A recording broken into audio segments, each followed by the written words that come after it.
key resolution in the just concluded East African Community Business and Investment Summit in Arusha, Tanzania, was the commitment to double the intra-EAC trade from the current 12% to 24% within 5 years. The year is 2025, which is not too far from now.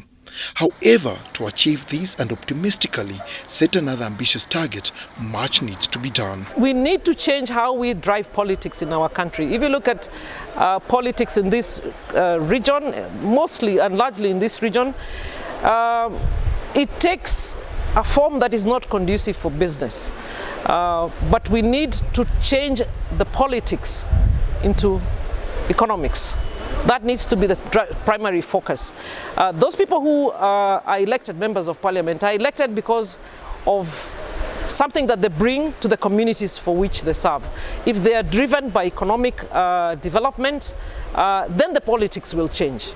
20 years down the road, the community is making positive strides which could determine its future.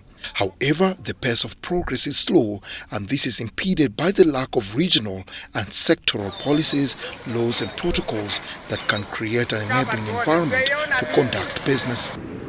Free movement of services. How do you move a tourist in Zanzibar and in 1 hour he's arriving at Kigali, and the next day he's in Uganda, and the day after he's in Mombasa? In Europe, it's no longer an issue. Which means what? Our integration, as much as must fall over the freedoms and principles, needs to anchor itself in the realities of East Africa. It is sad to note that most significant resolutions that are passed in such high-level meetings often lack an elaborate action plan to foster their implementation. We are at that point where we must take stock of where we are, what has worked, what hasn't worked, so that we can plan for the next 20 years. Now, my worry is that I don't think we've truly taken stock and are thinking of the next 20 years. We are thinking of the next summit rather than thinking of where do we want to be in the next 20 years. As the community sets its eyes on the Silver Jubilee, the world is watching, and the citizens are very optimistic of better years to come. The political will could be there, but sadly is that the community itself hasn't been sunk into the peoples themselves.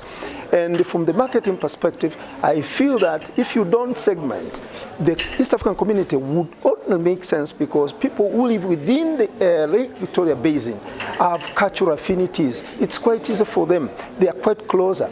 Ugandans who live the other side of the border in Tanzania, they share a lot of cultural affinities. So it is just a matter of taking the Lake Victoria Basin as a priority and make sure that we deepen and make some activities that can bring together the people of East Africa.